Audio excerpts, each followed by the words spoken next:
World Malaria Day is coming up, so it's a good time to talk about a disease that's affecting nearly half the world's population. I'm sure everyone knows about malaria, at least up to the extent that they've heard about it before. But I don't think people actively think about it or seek information about the disease unless they feel threatened by it. That's problematic because potentially that would be too late to actually do something about it. Because this is a serious topic that needs a lot of attention, I am asking for your support. Simply leaving a like and a comment to convince the algorithm to promote this video to a wider audience. Fortunately though, malaria is a treatable disease. In 2021 alone, there was an estimated 247 million cases of malaria worldwide. That year, half the population of the world was at the risk of malaria, with 95% of those cases reported in Africa. Africa carries a disproportionately high share of the global malaria burden. It's not just that it's 95% of the cases, but it's actually 96% of the deaths. Children under the age of 5 accounted for up to 80% of the malaria deaths in the region.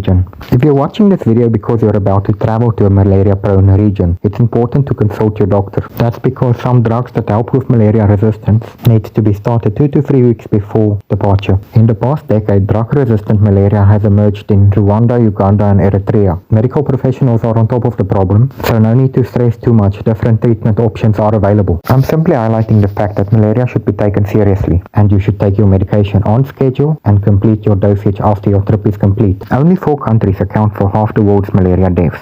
They are Nigeria, Tanzania, the Democratic Republic of Congo, and Niger. After many years of testing, all the trials were complete and the World Health Organization finally endorsed a malaria vaccine for broad use. By April 2022, 1 million children received the vaccine, reducing malaria-related hospital admissions by 30%. The vaccine works by fusing malaria parasite cells together with hepatitis B cells. This triggers a much more angry immune response, and that's how we started beating malaria, beyond the use of protective gear, of course. And this was all made possible by the Bill and Melinda Gates Foundation. A newer vaccine has already entered the market. You know what they say, prevention is better than cure. As of April 2023, data from phase 3 studies has not yet been made public, but late-stage data was shared with the authorities. And Ghana and Nigeria were so impressed that they've already fast-tracked the approval. Preventative measures can also include insect repellent, as well as mosquito nets. Mosquitoes have evolved to tolerate insecticides the world has relied on for preventing malaria.